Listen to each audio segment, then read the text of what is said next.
Voilà, merci beaucoup Madame la Ministre pour les éléments que vous nous avez apportés pour la partie introductive de cet exercice de redevabilité qui est assez technique parce qu'on parle d'environnement avec des termes consacrés. Et donc ce soir, je vais demander aux professionnels des médias qui vont poser des questions d'être un peu plus focus sur le sujet pour qu'on soit en mesure d'avoir les éléments qu'il faut à la fois sur la semaine congolaise du climat, sur le couloir Kivu-Kinshasa, couloir vers Kivu-Kinshasa ou encore sur tout ce que nous faisons comme mécanisme de compensation pour les forêts qui sont détruites et comment on les répare à travers l'initiative Les Forêts C'est Nous. On va commencer la série des questions avec Monsieur Pichu Munumba et puis ce sera Madame Christiane Ekambo.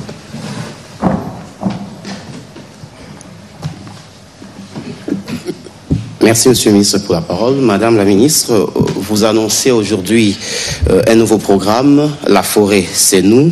Vous dites que c'est pour doter l'État d'un leadership dans ces domaines, ce qui est très bien. Mais alors, quelle évaluation faites-vous des précédents programmes, notamment 1 milliard d'arbres, et quelle sera la particularité de La Forêt, c'est nous? Allez-y, Madame la Ministre, s'il vous plaît. Merci, messieurs les journalistes, pour la question. Le programme 1 milliard d'arbres était l'initiative du président de la République. Il s'est réalisé, il y a des résultats. Maintenant, présentement, mes équipes sont sur terrain pour évaluer ce programme, combien d'hectares on a planté, comment faire le suivi, parce que les arbres sont, entre guillemets, comme des êtres. Il faut les suivre, il faut les comme entretenir. Oui, oui. Il faut les suivre, il faut les entretenir, il faut les soigner parce que les arbres tombent malades aussi. Donc, il y a des équipes qui y travaillent et bientôt, là, nous allons avoir les rapports. On pourra avoir l'occasion prochainement d'en parler. Mais ici, la différence avec le programme 1 milliard d'arbres, ce programme La Forêt C'est Nous vient compléter le premier programme 1 milliard d'arbres. Il vient aider l'État à avoir un cadre de coordination, de monitoring pour suivre ce qui se fait sur terrain de manière à s'assurer vraiment des résultats escomptés. Et donc c'est complémentaire, je peux dire. Donc ce programme va dans la continuité, mais il amène un élément qui apporte la valeur ajoutée, c'est la coordination et le leadership que l'État va assurer dans le domaine de la foresterie et de l'environnement. Voilà. On en apprend beaucoup, hein. Les arbres sont comme des êtres humains qu'il faut savoir entretenir. Donc, dans notre environnement, il faut qu'on y fasse attention. On va prendre les questions de Madame Christiane Ekambo.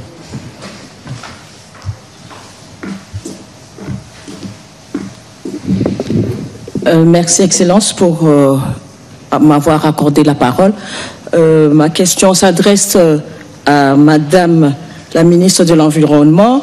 Madame, vous avez assez parlé de l'intérêt que vous accordez aux communautés locales et surtout le respect aussi de la biodiversité avec l'instauration des aires protégées.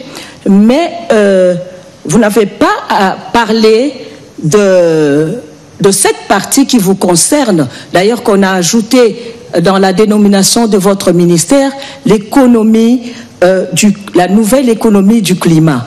On a toujours dit que la RDC est un pays solution. Vous avez la mobilisation de recettes dans votre secteur et quelle est aujourd'hui votre politique pour cette mobilisation de recettes et des financements du climat, tant au niveau interne qu'au niveau externe. Allez-y, Madame la Ministre. Merci, Madame Christiane. Je vais commencer par la définition de l'économie du climat. Aujourd'hui, vous savez tous que les forêts sont à ce jour l'unique solution au problème du changement climatique. Et de ce fait, il s'est créé un marché qu'on appelle marché carbone. Donc, le fait de capter les gaz à effet de serre disons, de séquestrer des gaz à effet de serre, vous donne droit à un paiement. Et on part du principe de celui qui pollue paye. Alors, il y a tout un marché qui est en train de se mettre en place. Et le président de la République, ayant compris cela, il a mis en place l'AREMCA, qui signifie l'autorité de régulation du marché carbone au Congo. Et cette structure va travailler pour réguler ces marchés-là, de sorte que personne n'aille jouir de nos forêts à notre dépens. Et dans l'économie du climat, il y a des fonds à travers le monde qu'il faut aller chercher, qu'il faut aller capter. Il y a des entreprises aujourd'hui qui ont battu leurs recherches technologiques sur ces domaines-là. Et aujourd'hui, il y a la technologie qui permet, par exemple, de vous dire, dans cette forêt-là, on peut capter autant de gigatonnes ou autant de tonnes de carbone. Et cela vous donne droit de mettre cette capacité-là sur le marché pour avoir un paiement. Et donc, le travail que le ministère est en train de faire, c'est présentement organiser, structurer cette autorité de régulation des marchés carbone, de sorte que les pays puissent tirer le maximum de ressources à partir de ces marchés carbone qui se développent par ailleurs à grande vitesse. Et donc nous voulons vraiment qu'on ne reste pas en retard, parce qu'aujourd'hui, les gens qui traînent les pieds, on les piétine, n'est-ce pas? Si vous traînez les pieds, on vous piétine. Yes. Et donc nous voulons, à travers cette vision du président de la République, organiser ce secteur de sorte qu'on tire le maximum des ressources à partir de là. Et je peux vous dire aujourd'hui, chers frères et sœurs, si nous organisons bien ce secteur comme nous sommes en train de le faire, avec l'appui du président de la République et de la première ministre, la République est capable de générer des ressources qui lui permettra de se construire son développement. Et aider surtout aussi les communautés rurales à tirer les bénéfices, parce que c'est eux qui sont des gardiens de ces forêts-là, à tirer profit de ces ressources. Voilà, merci. On va prendre la question de Dominique Mukenza et puis ce sera Célestin Zuela. Merci pour la parole, monsieur le ministre porte-parole du gouvernement. Je m'adresse à madame la ministre de l'Environnement. Madame, on a l'impression que vous mettez plus l'accent sur les forêts, mais sans trop prendre en compte d'autres secteurs de l'environnement, notamment l'assainissement. Pourtant, les grandes villes de notre pays, en commençant par la capitale, sont confrontées à un sérieux problème d'assainissement. Quelle est la politique que vous comptez mettre en place pour gérer ces domaines? C'est une question vague, hein? La question de l'assainissement n'est pas d'abord, en tout cas pour les villes, n'est pas d'abord de la compétence de la ministre de l'Environnement, mais là évidemment de réponses qu'elle pourra donner à ces sujets. Je crois qu'un jour on aura le gouverneur ici pour qu'on soit en mesure de discuter de cette problématique qui est cruciale pour la ville de Kinshasa. Allez-y, madame la ministre. Oui, Excellence. Oui, monsieur le journaliste Dominique, la question est capitale parce que nous-mêmes, je crois que tous nous sommes gênés un peu de notre environnement. Mais comme l'a dit mon collègue, les ministères s'occupent plus des aspects des politiques que des aspects des réalisations. Mais fort de cette réalité que nous vivons au quotidien, lorsque je suis arrivée au ministère, j'ai travaillé avec des experts. Il y a des profs qui sont spécialistes en assainissement. J'ai dit pour la première fois, je vais avec ces compétences doter les pays d'un programme décentralisé de l'assainissement. Et nous avons conçu ce programme-là, mais c'est un programme que je ne peux pas dévoiler ici, parce qu'après la conception, je suis obligée de travailler avec le ministère du Plan, qui a en son sein le Comité national d'action de l'eau et de l'assainissement, parce qu'il a des activités transversales liées à l'assainissement. Et puis nous aurons des discussions, j'ai déjà commencé des discussions avec les collègues du Plan, nous aurons des discussions avec l'hôtel de ville, parce que je pense qu'il est temps de changer la manière de faire.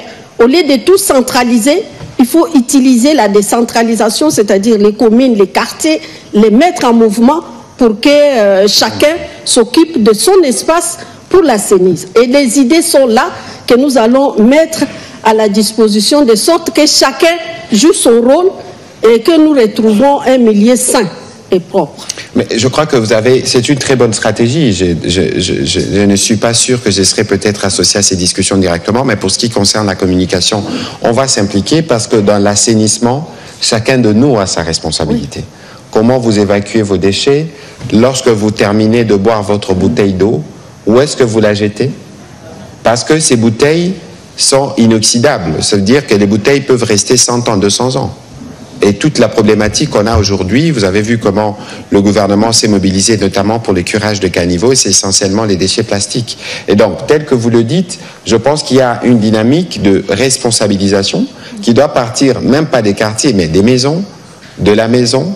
On sort dans la rue, on prend le quartier, on prend la commune, et puis jusqu'au plus grand échelon. Comme ça, on est sûr que chacun de nous comprend que j'ai une responsabilité dans ma manière d'évacuer les déchets autour de moi.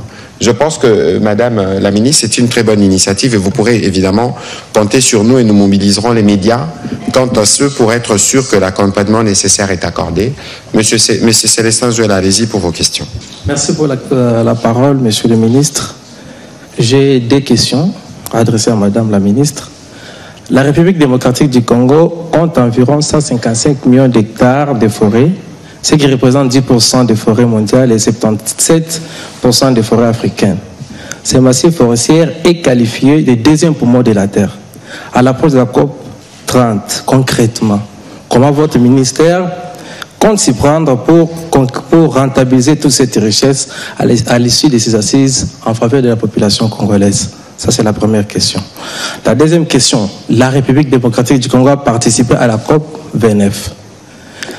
Lors de ces assises, la Première ministre avait appelé la délégation congolaise de faire entendre la voix du pays afin d'obtenir la compensation financière équitable pour les crédits carbone. Jusqu'aujourd'hui, quelles en sont les retombées de ces assises? Merci, monsieur le journaliste. À l'approche de la COP, qu'est-ce que nous allons faire? Nous allons déjà à Addis Abeba, à la semaine africaine des forêts, nous avons fait un plaidoyer pour une justice climatique. Nous avons démontré aux partenaires qui étaient là que l'Afrique, particulièrement la RDC, offre beaucoup à l'humanité, mais en retour, elle ne reçoit pas les dividendes. Et donc, il fallait travailler sérieusement avec des partenaires en bilatéral. Et aujourd'hui, ça commence, la mayonnaise commence à prendre. Parce que les mêmes discours, nous l'avons tenu dernièrement à New York et encore à Brasilia, parce que je reviens de là la semaine dernière. Et notre discours, c'est qu'on applique la justice climatique, c'est-à-dire les financements qu'on promet pour l'adaptation, pour la résilience, qu'on puisse rétribuer à la RDC ce qui lui est dû. Et aussi, nous travaillons sur la nécessité pour les partenaires stratégiques d'impliquer la RDC dans la gouvernance de tous les instruments financiers pour le financement du climat. Donc c'est très important d'être à la table où on décide, parce que nous n'y sommes pas. Et dernièrement à New York, les partenaires stratégiques ont noté de répondre positivement à la demande de la RDC. C'est déjà des avancées. Et nous allons approfondir ce plaidoyer au niveau de la COP 30 pour obtenir le maximum de retours sur le financement climat. Ce n'est que justice et équité. Donc, nous travaillons sur ça. Maintenant, à la COP 29, on a fait le même discours. On a eu des avancées. Cette fois-ci, on va approfondir ou accentuer ces plaidoyers-là. Et je suis en train de voir que ça va porter vraiment les résultats. Voilà, merci Madame la Ministre. Il y a quand même, notre ami a parlé de 155 millions d'hectares de forêt, mais on parle souvent de tourbières. Alors, il y a certains analystes qui disent que la forêt de la République ou les forêts de la RDC ont quand même une plus grande capacité d'absorption par rapport même à l'Amazonie. Qu'est-ce que vous pouvez nous dire à ces propos en tant que spécialiste? Et lorsqu'on parle de tourbières, de quoi disposons-nous en termes de réserves? Et qu'est-ce que cela représente dans tout ce travail que notre nature fait en termes de préservation de l'humanité par l'absorption des gaz à effet de serre? Les tourbières apportent un plus grand résultat par rapport aux forêts en matière de séquestration de carbone. Les tourbières, à elles seules, captent 4 fois ce que les forêts pouvaient capter. Donc c'est très important de souligner cela. Mais, madame, les tourbières, c'est quoi? Pour ceux qui ne s'y connaissent pas. Les tourbières, c'est des espaces naturels qui ont accumulé la biomasse. La biomasse, c'est les feuilles des arbres qui tombent pendant des millénaires. Et qui s'enfuient dans les sols, qui accumulés pendant des années et qui restent intacts parce que, bon, dans certaines forêts, les feuilles tombent, les feuilles mortes tombent et puis ça se transforme en forêt. Ça se transforme en terre. Avec le temps, ça se transforme en terre. C'est ça qui fait que les terres de la forêt sont plus riches pour l'agriculture que les autres terres. Mais ici, la spécificité des tourbières, c'est le fait que les feuilles tombent, mais au lieu de se transformer en terre, ça s'accumule. Ça s'accumule en biomasse et ça produit la possibilité de séquestrer le carbone. Je dois vous dire que c'est des études scientifiques qui l'ont prouvé. Et ce que j'ai dit là, ce n'est pas que je les déclare comme littérature, mais c'est vraiment prouvé scientifiquement que les tourbières captent 4 fois les gaz que la forêt. Voilà. Merci beaucoup, Madame la Ministre. Je pense qu'il nous faut une journée d'échange sur les questions environnementales. On va travailler avec votre équipe pour voir comment les journalistes peuvent être briefés sur, au moins nous tous, vous êtes des journalistes de la République démocratique du Congo, on doit avoir un lexique, connaître les expressions tourbière, biomasse, parce que cet exercice, il est aussi pédagogique pour permettre à ceux qui nous suivent à la maison de se familiariser avec ces expressions, parce que dans les processus climatiques que nous connaissons actuellement, chacun de nous a sa responsabilité. On va prendre la dernière série des questions. On va commencer par Madame Gino Rehema. S'il vous plaît, une question, comme ça on prendra les questions des autres. Après, ce sera Monsieur Éric Izami, Touvert, Didier Kebongo, et on terminera par Jean-Marie Camon.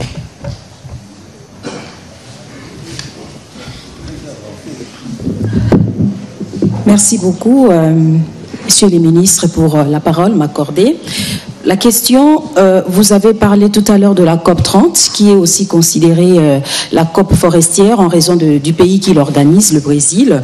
Alors, je voulais savoir, parce que tout à l'heure, vous venez de dire que vous allez chercher à obtenir le maximum pour la compensation des forêts congolaises. Comment alors la RDC compte faire entendre sa voix et capitaliser l'aspect financement ensemble avec le Brésil? Et puis, on parle aussi de paiement pour services environnementaux, qui est différent au fait du marché carbone. Mais dites-nous si ce paiement est-il déjà opérationnel en République démocratique du Congo, et aussi quand sera-t-il exactement à la COP 30? L'autre question, que dire... Excusez-moi. Que dire du processus REDD+, qui vient d'être critiqué par Rainforest Foundation, et aussi quelle est la situation que vous avez trouvée au FFN et à quand la réhabilitation? 5 questions pour vous-même. Alors les autres journalistes ne devraient plus en poser. Madame, allez-y s'il vous plaît. Oui, les compensations, nous en avons besoin et c'est un droit. Ce n'est pas que nous commandons, c'est vraiment un droit, parce que ce que nous offrons au monde mérite d'être récompensé. Alors, à la COP, nous avons mis en place plusieurs stratégies. La première, c'est vendre nos programmes. Le couloir vert Kivu-Kinshasa, c'est un programme innovant que le monde n'a jamais connu. Donc, vendre ce programme, entre guillemets, vendre, parce que nous allons expliquer les programmes et attirer les partenaires qui peuvent les financer. Attirer les partenaires aussi qui peuvent travailler dans l'économie verte de cet espace. Ça, c'est la première chose pour les couloirs verts. Mais en même temps, si nous avons conçu le programme « La forêt, c'est nous », c'est dans le but d'aller capter aussi les fonds. À travers le monde, ceux qui recherchent le financement le savent. Vous ne pouvez pas aller seulement avec les discours. Ça ne marche pas. Les discours doivent s'accompagner des outils de mobilisation de fonds. Parce que ce sont ces outils-là qui attirent l'argent. Vous pouvez parler, oui c'est bien, nous devons parler. Mais à côté de ça, nous devons avoir des instruments pour aller attirer l'argent. Et nous avons, pour la première fois, on va aller avec les deux outils-là pour aller capter l'argent. Au-delà de ça, nous avons l'AREMCA qui sera à la COP. L'AREMCA, de son côté, va expliquer comment il compte réguler les marchés carbone en RDC. Tout le monde court pour avoir le carbone, la séquestration de la RDC, parce que c'est la meilleure. Elle est de très bonne qualité. Et donc, il va expliquer tout ça de manière à attirer aussi les acheteurs du crédit carbone de la RDC. Ça, c'est le rôle de l'AREMCA. De sorte que, après la COP, il ramènera au pays des partenaires qui pourront se procurer ces ressources-là, que le monde recherche. Il y avait la question sur les critiques sur le REDD+, le processus REDD+, il est très important de savoir que REDD+, a commencé vers les années 90. Chaque concept à travers le monde arrive à l'apogée. C'est comme ça que les paradigmes changent. À un moment donné, les gens se disent c'est ça, c'est ça, c'est ça. Et puis après, ils montrent les limites du concept et puis ils pensent à autre chose. Le monde évolue comme ça. Alors, en ce qui concerne REDD+, au Congo, il a fait le travail. Il a réalisé des résultats.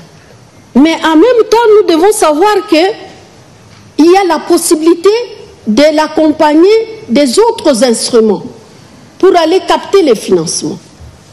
On peut critiquer comme on veut, mais il faut d'abord reconnaître le travail qui a été fait, les résultats qu'on a atteints. Donc, il est temps maintenant de renforcer ce programme, Parce que RED+, c'est réduction des effets de la déforestation et de la dégradation des forêts. C'est ça RED+.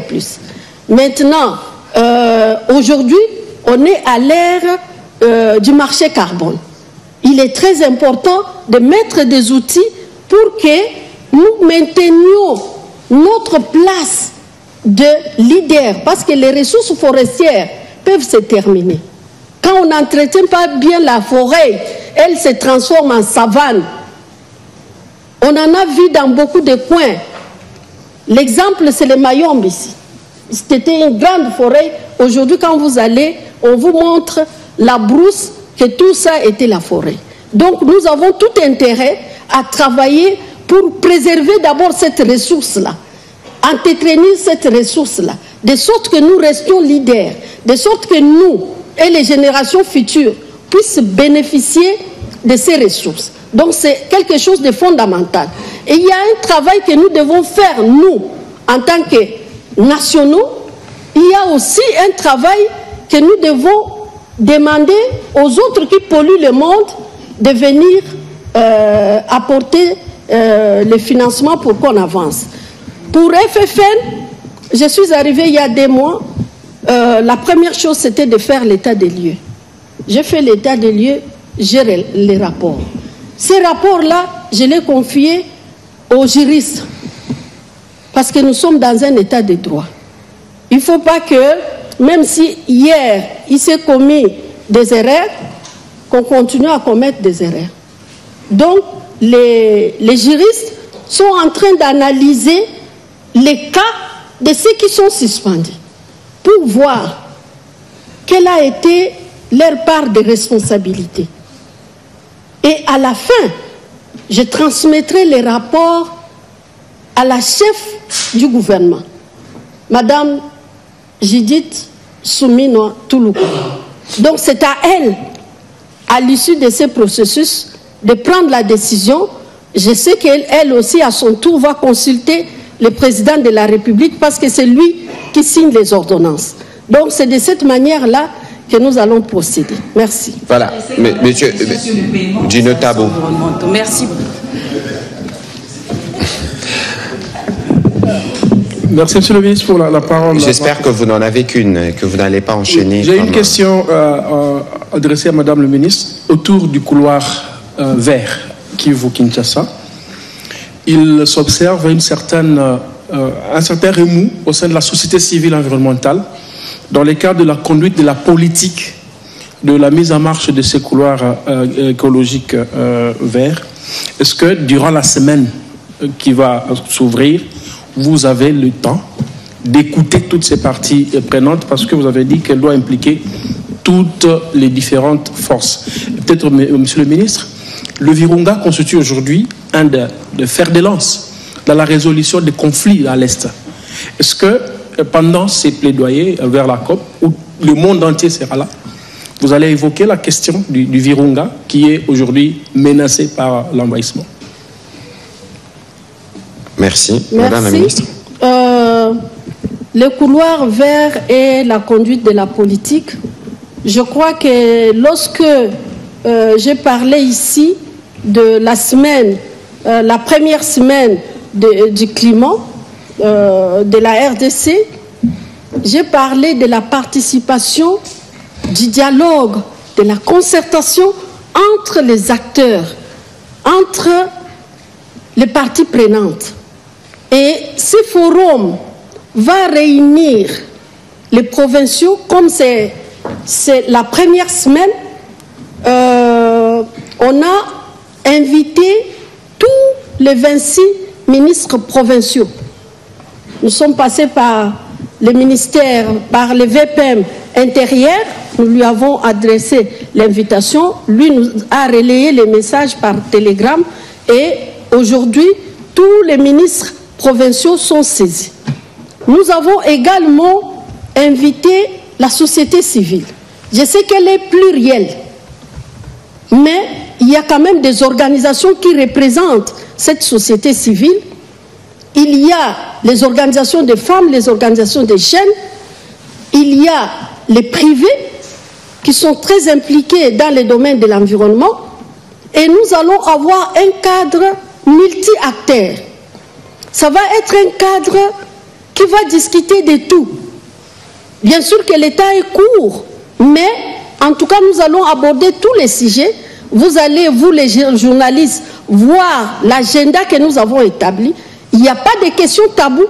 Nous allons avoir les moments de manière méthodique, organisée, avoir les moments de discuter de toutes les questions qui dérangent. Lorsque j'ai lancé dernièrement les forums de la société civile sur le couloir vert, j'ai bien dit à la société civile que vous êtes des acteurs majeurs dans ces programmes. Et j'ai défini les rôles de la société civile. La société civile doit savoir qu'elle ne peut jamais remplacer l'État. Mais c'est un partenaire de l'État. Donc, il est important de noter que pour certaines questions, qu'en tant que patriotes, nous laissions la place à l'État de définir les politiques. Et l'État implique les autres acteurs. Parce qu'aujourd'hui, on ne fait plus de développement seulement par l'implication de l'État seul. Non, les théories aussi ont évolué. Donc, les privés, la société civile est impliquée déjà dans ces programmes-là. Et vous allez vivre la semaine du climat, vous allez vous-même vous rendre compte de comment la société civile est impliquée. Nous avons même fait venir les représentants des peuples autochtones et des communautés locales. Donc nous serons ensemble. Je sais que ça fait longtemps que vous travaillez, vous particulièrement, parce que je vous connais. Lorsque j'ai coordonné les forêts modèles, vous étiez les journalistes de cette organisation-là qui est accompagnée par les Canadiens. Et donc, nous savons tous qu'on ne peut pas traiter des forêts seules. Mais il est important, et j'insiste sur ça, il faut laisser l'État prendre le leadership des questions fondamentales. Donc la société civile vient en appui. Et je suis d'accord qu'on doit les impliquer. Et ils sont impliqués. Voilà, merci beaucoup Madame la Ministre. Bon, sur la question que vous avez soulevée sur Virunga, je pense que ça fait l'objet du premier livre blanc que nous avions sorti lorsque nous étions engagés justement sur le front médiatique par rapport à cette guerre injuste dans l'Est. C'est que Virunga, c'est même les sanctuaires de la guerre. Comment on peut imaginer qu'un patrimoine mondial protégé de l'humanité soit l'épicentre de cette guerre? Très peu en parlent, mais nous en parlons. Je pense qu'on a eu même l'occasion d'en parler avec Nemrod qui faisait le travail de l'entretien du parc, un travail extraordinaire. Et aujourd'hui, si on doit évaluer les préjudices subis du fait des agissements du Rwanda et de ses supplétifs, ça va dépasser les 100 millions de dollars. N'oubliez pas que la ministre, elle a dit ici que les arbres ou que cet écosystème, c'est comme des êtres humains. N'oubliez pas que dans les Virunga, nous avons nos gorilles, et que les gorilles, comme des humains, lorsqu'il y a crépitement des balles, ils se déplacent, parce que c'est les mêmes massifs. Et donc, de l'autre côté, c'est bien de maintenir cette partie de notre parc dans une forme d'instabilité chronique pour qu'on tire les dividendes de l'autre côté du fait du déplacement de certains de nos gorilles, parce qu'ils évoluent dans les mêmes environnements. Et donc, ça, c'est une question qui figure bien en place de toutes les discussions, de toutes les interactions que l'on a, parce que c'est un patrimoine protégé de l'humanité et qu'il doit y avoir de manière permanente une attention particulière, et qu'au terme de tout ceci, il y a un vrai travail qui doit être refait pour être sûr que les écosystèmes sont préservés. Il y a des activités économiques qui s'est développées autour et qui doivent être restaurées, parce que c'est aussi de l'emploi pour nos populations de cette partie du pays. On va prendre la question de monsieur Jean-Marie Camon. Si vous permettez, je voudrais placer un mot, c'est très important. Je vous en prie.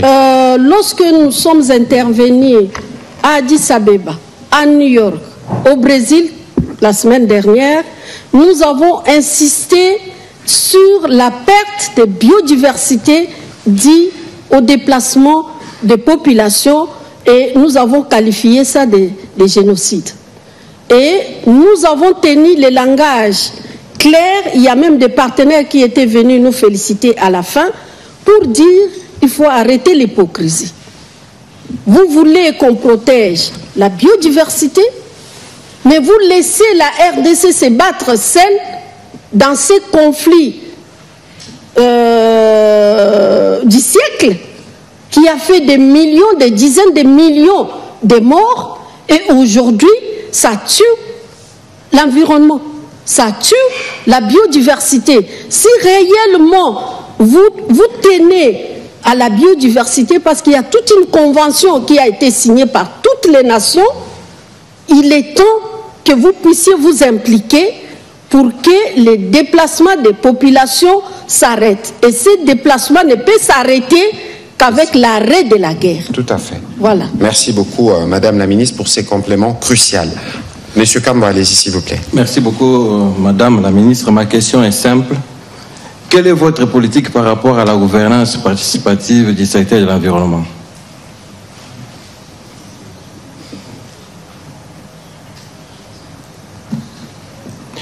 La question sur la gouvernance. Quelle est la politique gouvernance participative? Voilà, du secteur de l'environnement. Je crois que Madame a plus ou moins répondu à la question. Oui. C'est pourquoi on va faire la semaine congolaise du climat, oui. Parce qu'il faut être sûr qu'avec toutes les parties prenantes, nous discutons, notamment on harmonise sur les grandes questions de comment ceux qui viennent pour la RDC vont se comporter dans les différents débats qu'il y aura autour de la COP23. Je pense aussi que c'est ce qu'elle a abordé tout à l'heure avec Touvert, en répondant sur l'implication de la société civile dans les discussions, notamment dans la compréhension du projet du couloir vers Kivu-Kinshasa. Je pense que c'est bien ça, Madame. C'est bien ça, mais pour vous compléter et pour lui montrer concrètement, nous sommes en train de travailler sur les réformes au niveau du ministère, et il y a la politique forestière qui est en train d'être élaborée.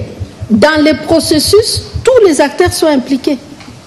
Tous les acteurs. Et dernièrement, nous avons envoyé des missions en province pour aller consulter les acteurs par province, de sorte que la politique forestière qui sortira soit un document inclusif.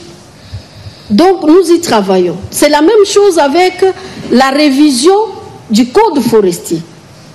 Lorsqu'on a mis en place le code forestier, normalement, la politique devait précéder les codes. Mais dans le contexte de 2002, on a élaboré rapidement les codes. Et maintenant, nous sommes en train de travailler sur la révision du code forestier. Toujours de manière participative. On ne laisse personne de côté parce que l'environnement nous touche tous. Voilà. Et si nous y prenons conscience, nous allons améliorer notre cadre de vie. Merci beaucoup. Merci. On va avoir les dernières questions. Allez-y, monsieur. Oui, merci, monsieur le ministre. Monsieur Didier Kebongo, voilà. Madame la ministre, il y a 2 mois que vous êtes là, mais nous avons l'impression que vous avez choisi de plus travailler à l'extérieur du pays qu'à l'intérieur. On vous a suivi à Addis, à New York, Brasilia et bientôt à Belém, encore au Brésil. Et pourtant, les plus grands défis environnementaux sont ici. Pourquoi ce choix? Écoutez, avant que la ministre ne réponde, il faut savoir qu'aujourd'hui on parle de diplomatie climatique et que le travail de la ministre de l'Environnement ne se résumerait pas qu'à travailler ici, encore que la ministre, elle ne travaille pas seule.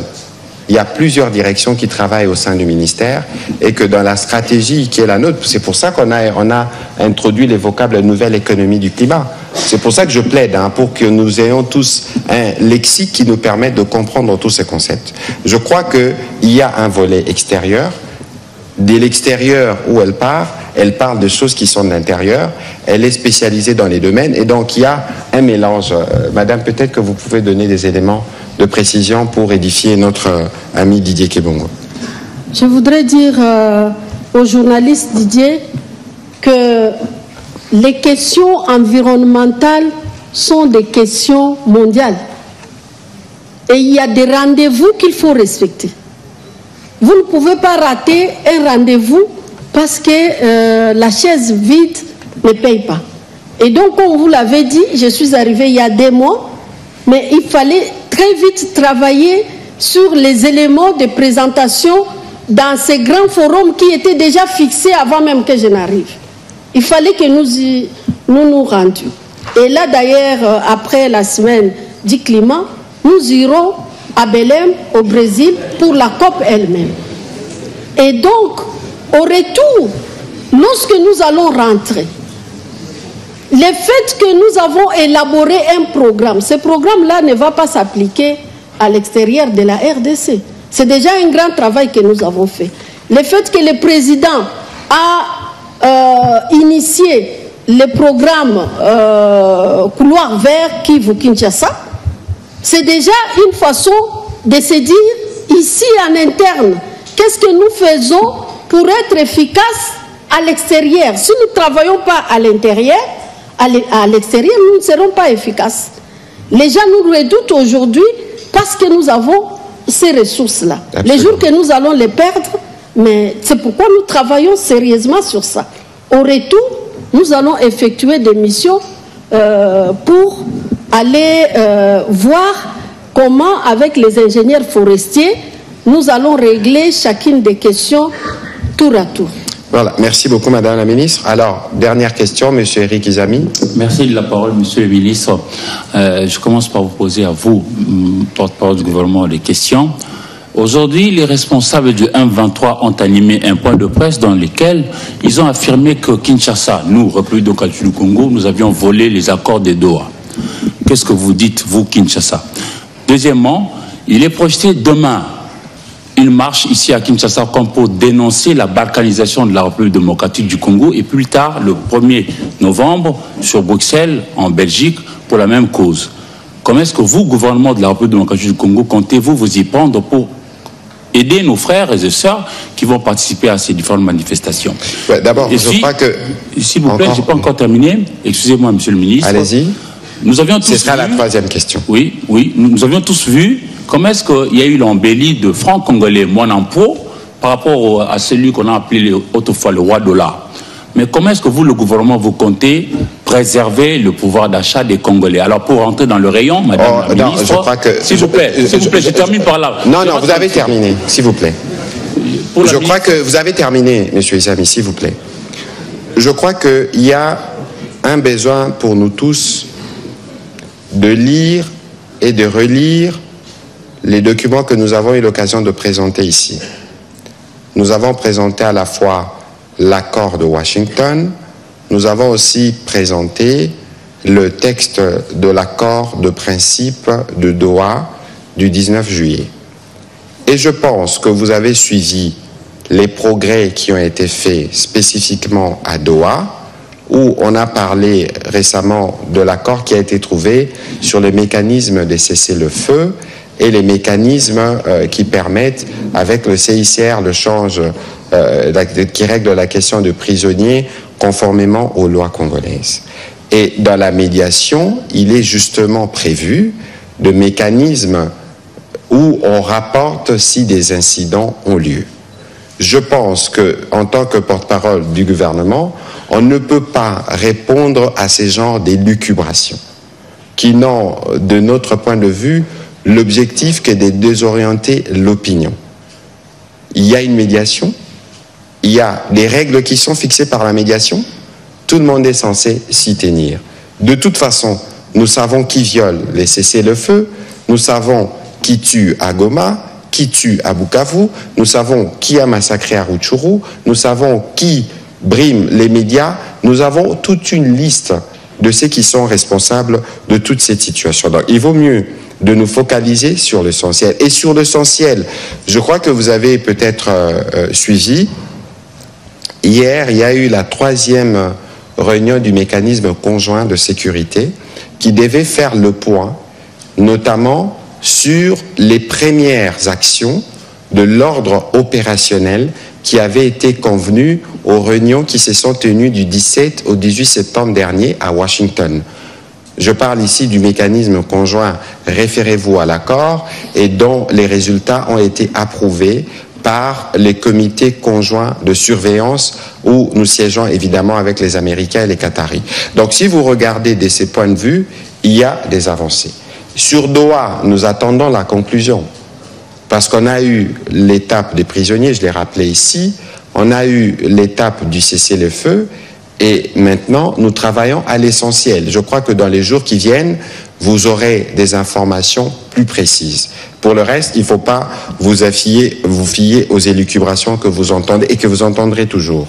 Ensuite, vous posez la question sur le franc congolais.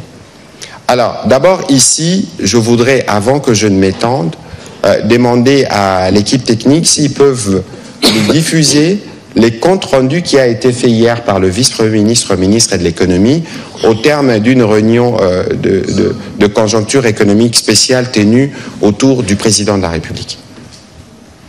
Nous avons examiné la situation récente, et nous avons également levé un certain nombre d'options qui doivent être confirmées sur le plan technique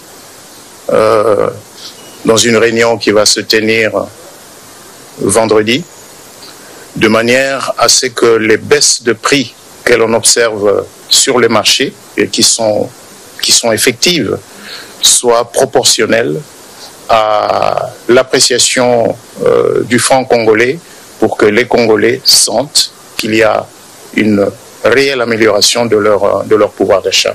Voilà, comme vous l'avez suivi, vous savez tous que dans les 6 engagements du président de la République, l'un des premiers engagements était l'amélioration du pouvoir d'achat du Congolais. Vous avez vu, depuis l'arrivée de la première ministre Judith Suminwa, nous avons maintenu le taux d'échange. Et maintenant, parce que ce sont des questions qui sont liées, il faut regarder, l'objectif n'était pas simplement la stabilité du taux de change ou du cadrage macroéconomique de manière générale. L'objectif pour nous était de nous assurer d'améliorer le pouvoir d'achat. Et améliorer le pouvoir d'achat signifie qu'il y a des efforts qui sont faits, notamment avec le gouverneur de la Banque centrale, qui fait qu'il y a appréciation de la monnaie, mais l'appréciation de la monnaie pour les Congolais ne peut véritablement valoir que si nous remarquons que les prix baissent sur le terrain. Et dans ce que nous avons suivi ces derniers jours, les prix ont commencé à baisser. Alors ici, c'est l'invitation qui est faite à tout le monde. Parce que les efforts qui sont consentis au niveau du gouvernement, vous avez vu que c'est une réunion qui s'est tenue au plus haut sommet, donc avec le président de la République lui-même, c'est de nous assurer qu'à la fois nous améliorons notre monnaie nationale.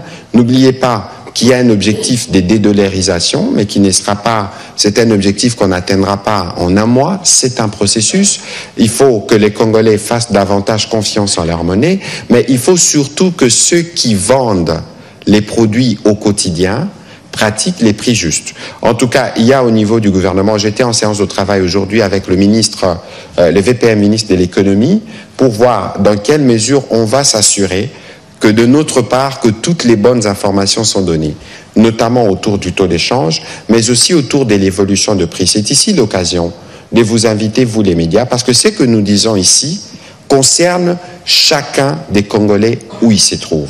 Il y a des efforts qui ont été faits. Je pense que depuis que la première Judith Suminwa est là, on a connu deux fois la baisse du prix du carburant, mais on a vu que les prix du transport n'a peut-être pas suivi. Donc il y a une discussion qui doit être faite avec tous les acteurs pour qu'on s'assure que cette embellie de la monnaie nationale permette véritablement aux Congolais d'améliorer leur pouvoir d'achat. C'est cela la quête du président de la République, et c'est dans ça que nous travaillons, et nous espérons que les médias vont aussi s'impliquer dans le rôle qui est les vôtres pour vous assurer que les bonnes informations sont données et qu'on fasse une trêve des spéculations, mais surtout qu'on dénonce ceux qui n'appliquent pas les prix justes, parce que du fait justement de l'appréciation de la monnaie, cela doit avoir une influence sur les prix au niveau du marché. Voilà, on va prendre la dernière question en lingala de M. Thierry Landou et on va terminer. Merci, Excellence. Nengo Pessingaï parole. Yaliboso, Motou n'est pas à maman ministre. Lelo, Kinshasa, Sotobi Kinshasa, Bandundu et puis Bas Congo, chaleur et l'équimakasi. Les alliés du, il y a déboisement et l'équimakasi.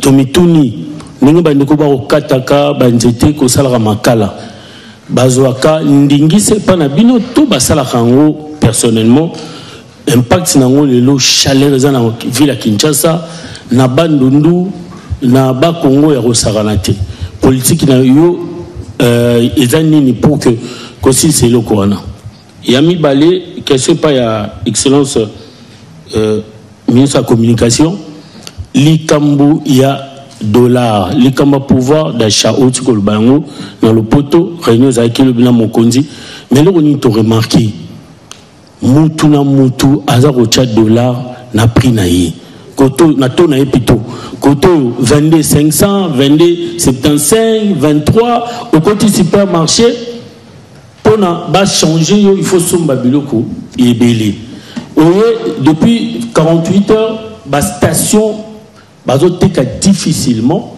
et puis il faut à la mine en franc congolais lelo eloko nini gouvernement akoki ko sala to ko vandela pour ko silsa likambo ya pouvoir d'achat za ko déranger kala to baki dollar soki kiti il faut ça équivalent il y a 1 litre mais dollar 1 litre carburant kiti na 26 et quelques donc dollar est à 22 points et quelques. Donc il y a vraiment des ordres dans ces secteurs là où population le baki tout na yo to monyo na koyano la kalate maman Marie Nyange ozana motuna moko na lingala. Oui, merci monsieur Thierry Landou pour na motuna na yo. Oui, effectivement, Kinshasa, na nzinga ya baville, na biso mulunge ezomata. Ezali komata principalement du fait il y a déboisement, c'est-à-dire bakati banzete nzinga ya Kinshasa nyonso. Banzete ya plateau ya bateke.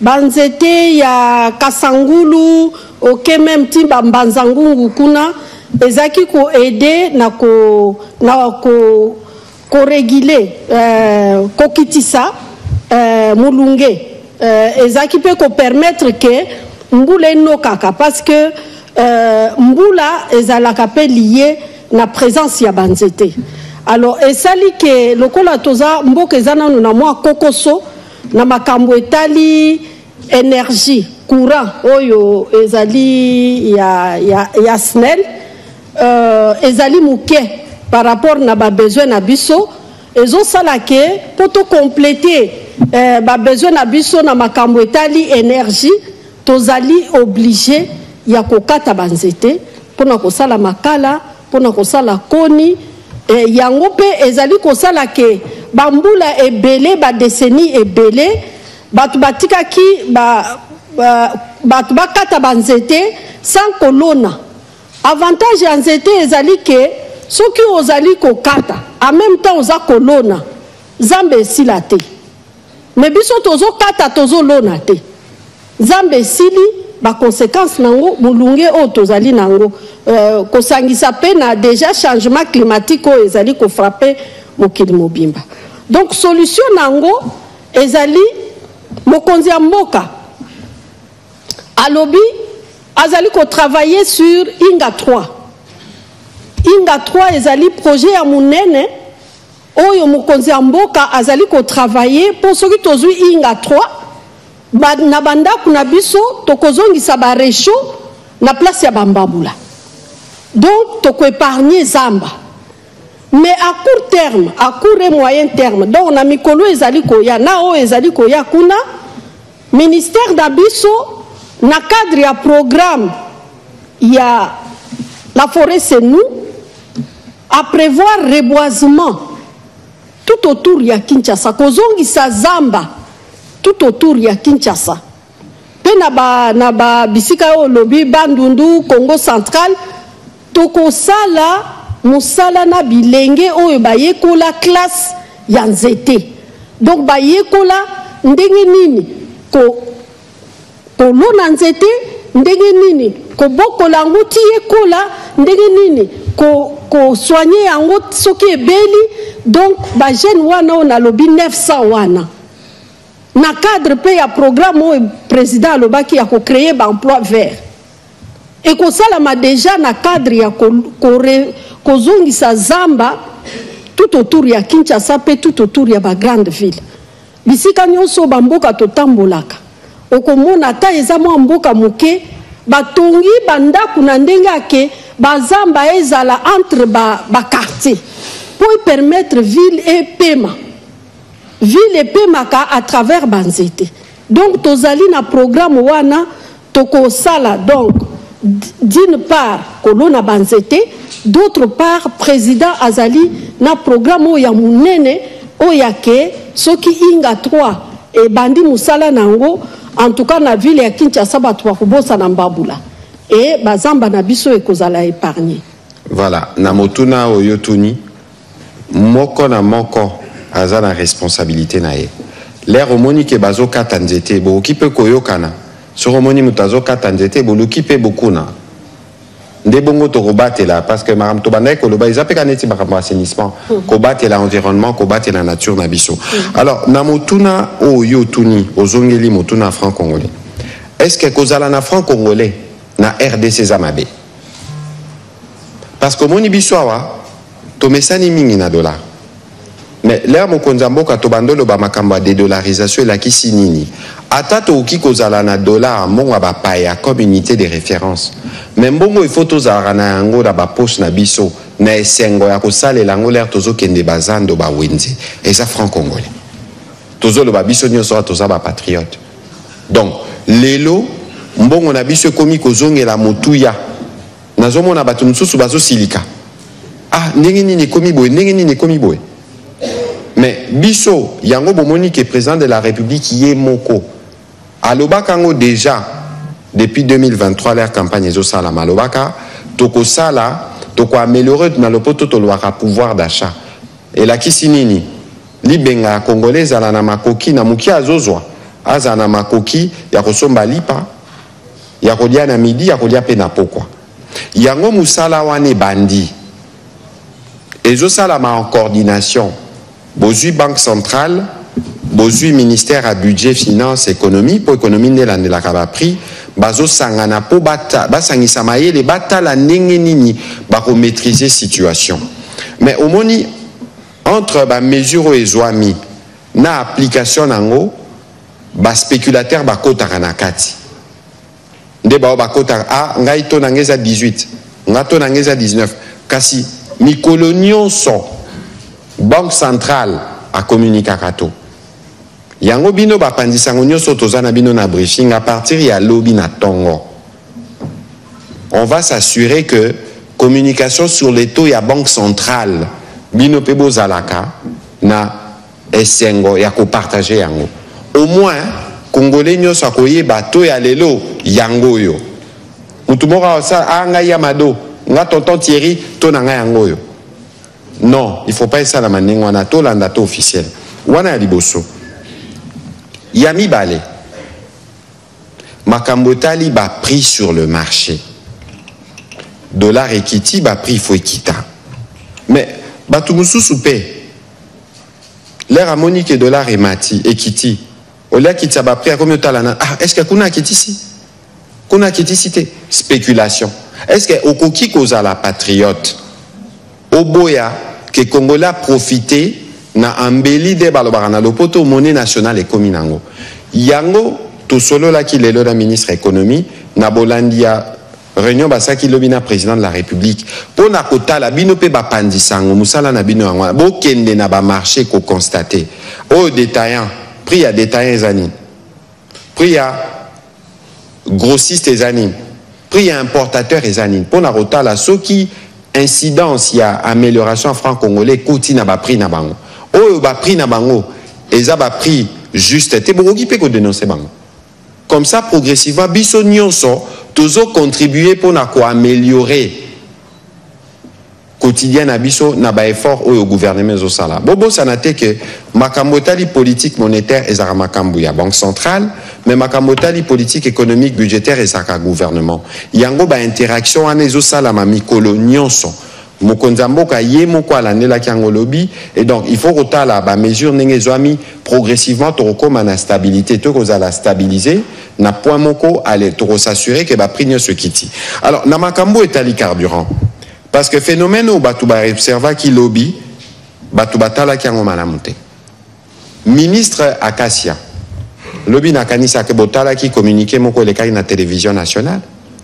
Donc eza na pipeline moko pipeline babenya au numéro 66 il y a CEP l'air carburé zaki koya eza na ba individu mo bakendaki kotobola ba toboli pipeline wana et ça là qui fuite ya ba carburant yango lobi na pourquoi à la demande ya premier ministre tout ça qui communication moko express pour ba congolais ba yoka mais je crois que nyonso wana la situation est redevenue à la normale, les lots qui bobimi boké na ba station, bon constater que bazote ka normalement. Ceux qui koko sezali, bon qui peut kozongela biso poto zongela.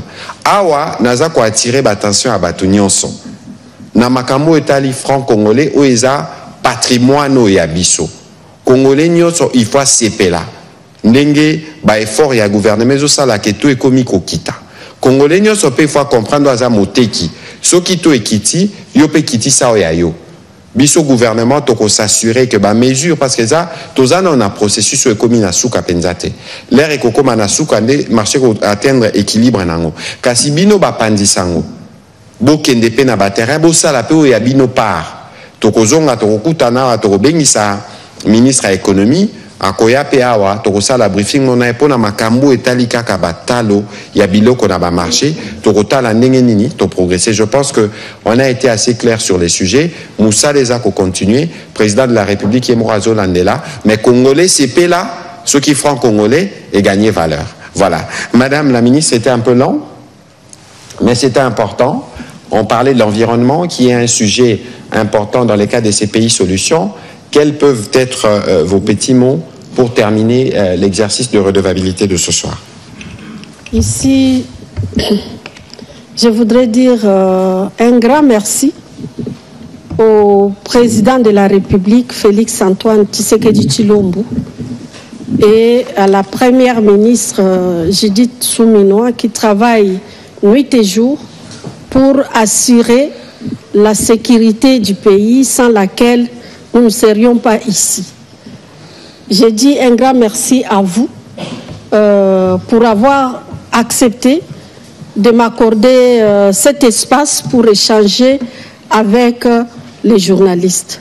Aux journalistes aussi qui ont abandonné leurs tâches aujourd'hui, je voudrais leur dire un grand merci et je voudrais profiter de ces micros pour leur demander d'accompagner les gouvernements dans ces actions et particulièrement le ministère de l'Environnement qui abat un travail très important pour la République. Et je vous invite tous à la première semaine congolaise du climat. Merci. Voilà, merci beaucoup Madame la Ministre. J'espère qu'après la semaine congolaise du climat, on aura des séminaires, des échanges pour outiller les journalistes, en tout cas ceux qui ne sont pas spécialistes du secteur de l'environnement, pour que nous puissions ne fût-ce que connaître les lexiques des termes qu'il faut, RED+, FFN, biomasse, tourbière, forêt, type de forêt. Comme ça, nous tous, on pourra contribuer dans le cadre de du travail que vous faites avec la forêt, c'est nous.